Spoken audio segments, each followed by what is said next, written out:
Got to give the people, get the people what they want. The people want to do the last, or really close to the last, like regular test before this project of this quarter. So let's get ready to do it well. So here we go, test review. We got 3 small topics coming up on our test. The first one is something a function or not a function? All right.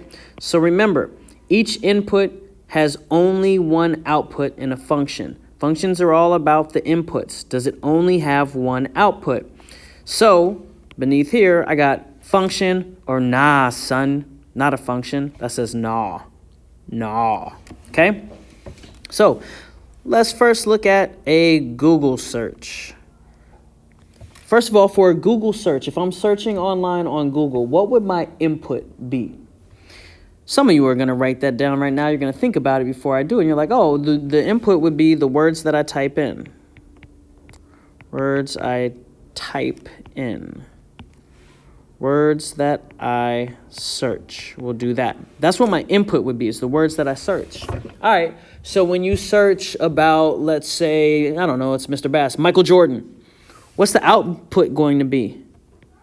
A bunch of different websites. So let's think about this. I input Michael Jordan. I get an output of a whole bunch of different websites. Does that input have only one output? No. So a Google search would not a function. So Google search is not a function.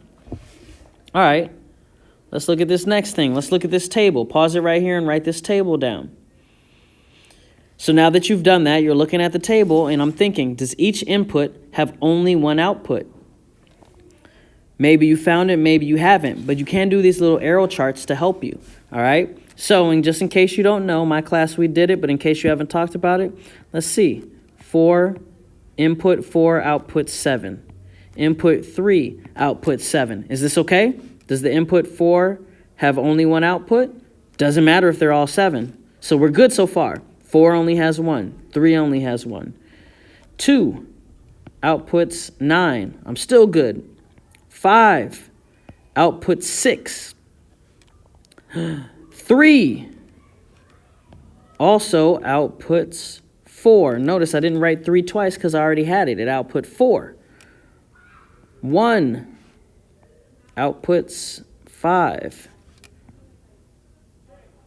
See how 3, the input of 3, has 2 different outputs? It has an output of 7 and an output of 4. That means this is nah. It's not a function, son. So there's our first topic. Can I tell if things are or are not functions? Whether it's a situation, a table, or, oh, we got one more, my bad. A graph. Watch this magical stuff I'm about to do, y'all. I have this graph right here, and I want to know if it's not a function. I could do what's called a vertical line test. Here's my vertical line. I'm going to run it across this graph. As long as it only ever touches the graph in one spot. So far, it's only touching in one spot. But look right here. See right here? This vertical line would be touching the graph in 3 spots at that point.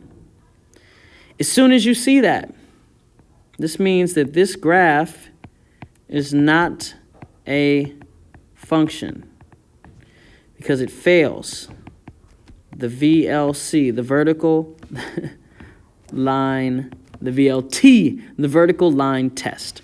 That would be not a function. That's an easy way. Run a pencil across the graph. See if the graph ever touches it in more than one spot. If it ever does, it's not a function because it failed the vertical line test. All right, let's move over.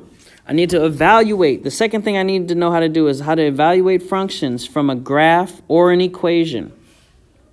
So write down these 2 functions. And if I tell you g of 4, what are you going to do? Well, we had g of x, and it looks like 4 is plugged in for x. So hopefully what you're thinking is, oh yeah, I'm going to plug 4 in of x. So I'm going to write g of x again. and it says x plus 7 over 2. But in place of x, I'm going to plug in 4. And I get 4 plus 7, which is 11 over 2. And 11 divided by 2 is 5.5. So g of x is equal to 5.5. Okay? So that's the first one. We notice that when I replace the x with the 4, that means I plug in for x. I'm going to go ahead and erase this part right here. Now notice this next one says f of x equals 0. Notice I didn't plug anything in for x this time. That's not what happened, like over here. It says f of x equals 0. So basically what I got to understand is f of x is the same thing as saying y. If f of x is 3x minus 6, that's just like y equaling 3x minus 6. So f of x and y are the same. So basically this is telling me y should equal 0. Okay? So I got to figure this out, and I got to go, okay, so if g of x is x plus 7 over 2, says y, and tripping. My bad, I'm talking about g. F of x is 3x minus 6, right? And now it's telling me that f of x is 0. I'm going to replace all of f of x with the number 0. 0 is 3x minus 6. And now I can solve this, right? 3 times some number minus 6 should equal 0. Well, plus 6, 6 equals 3x, divide by 3, x equals 2. So I need to know the difference when something's in for x or when it's the whole thing and they're giving you y. All right, on this next part, well, what if I have a graph? Here's the graph of f of x equals 2x plus 1. I'm going to just use this picture to solve. So I have f of 1, what we just did. Remember, if I had f of x, this means x is equal to 1. So I'm going to draw on this graph where x is equal to 1. Here's 1 on the x-axis, and here's the point on the x-axis where x is equal to 1. Well, when x is equal to 1, y equals 3. So that means that the f of 1 is 3. Remember? Because this, is x and y. So an f of 1 equals 3. They're saying x is 1, y is 3. All right, why don't you try this one? It says f of x equals 1. Again, what are they giving you? They're basically, actually, you try to figure it out. Cool, hopefully you tried that. Now you're thinking, well, what are they giving me? Well, if they're telling me f of x, just like we talked before, this is the same as saying y equals 1. So let me look on here where y equals 1. Here's the point where y equals 1. So what's the ordered pair there? That is the point, xy, y equals 1, and my x value would be 0. So when y equals 1, x equals 0. Finally, f of x equals negative 1. Figure out that one. Again, this is basically telling you, all right, well, y equals negative 1. So what's my x value when y equals negative 1? Let's find it. Here's negative 1 on the y-axis. Here's where it is. We said that y was negative 1. What's my x value? Right here. X is also negative 1. Okay? So we got one more topic on your test. We'll do one real quick. It says domain and range. How do I do it? Remember, domain, your closed dots, your solid line. Closed dots and solid lines, go with the symbols greater than, equal to, less than, or equal to. These are the symbols that go with closed dots and solid lines. Open dots and dotted lines go with the symbols greater than or less than without the equal sign underneath them, okay? So that's a thing should definitely be in your toolkit. Domain is your x-axis. It's moving left and right. Where is the graph on the x-axis? So let's take a look at this graph. Take a second to just draw a little version of this graph. Go ahead and pause it and draw this graph right now. Cool. You did that? So you're like, okay, let me find out where this graph is on the x-axis. So I'm going to imagine what is the farthest, notice it says left to right.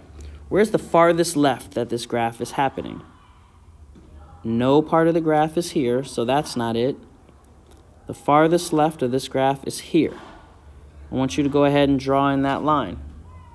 Where's the farthest right that this graph goes? The farthest right that it goes is here. Notice, if I look outside here, nothing is happening. If I look outside here, nothing is happening. Inside here to here is where all the graph is happening. So now all I got to do is look on my x-axis and see, well, where did that happen? So I'm looking at this spot here and this spot here. It's happening at -2 and 10. And it's already going to be in order because they're the number lines. So I'm going to say, oh, okay. So this goes from -2. No. This goes from the smallest one, which is -10. The highest point is all the way over here at -2. So everything happens between -10 and -2. Here's x in the middle because it's domain. Now, let's see what else we can do. Let me clear this up so it's a little easier for you all to see. All right, so as I'm looking at this line, I see that it goes through a closed dot, so I'm going to use that symbol. My symbols always point in that direction, but I need to put the line underneath it because it's the closed dot. When I look here, I see, oh, it's another closed dot, which means I need to use the same symbol. There's my domain. Range, and this is the very last thing. You guys holding strong? Range is doing the same thing, but now it's just going bottom to top.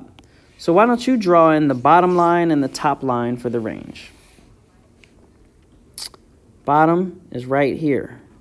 Nothing happens below this line in the graph. Top is right here.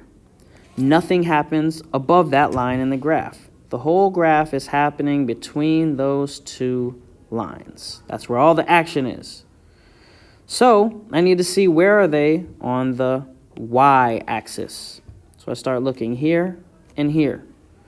My lowest point always comes first. So my lowest point is 3. My highest point, I'm going to put that back. My lowest point is 3 right here. My highest point is going to happen second, which is this 18. Low point, high point. What axis are we on? Y. It's a range, which means Y needs to go in the middle. I know my arrows are going to point this direction because they always do. My last question is, when I'm at this low point, am I touching a solid dot or an open dot? It looks solid, so I need to put the line there. When I'm on this high point, is it a solid dot or an open dot? It looks also solid, so I need to put that line there. I have now correctly shown my domain and range. This is the stuff that you need for the test. Make toolkits, get yourselves ready. I hope you all are prepared to do a good job, and I think you can make it happen. All right, I'm out. Peace.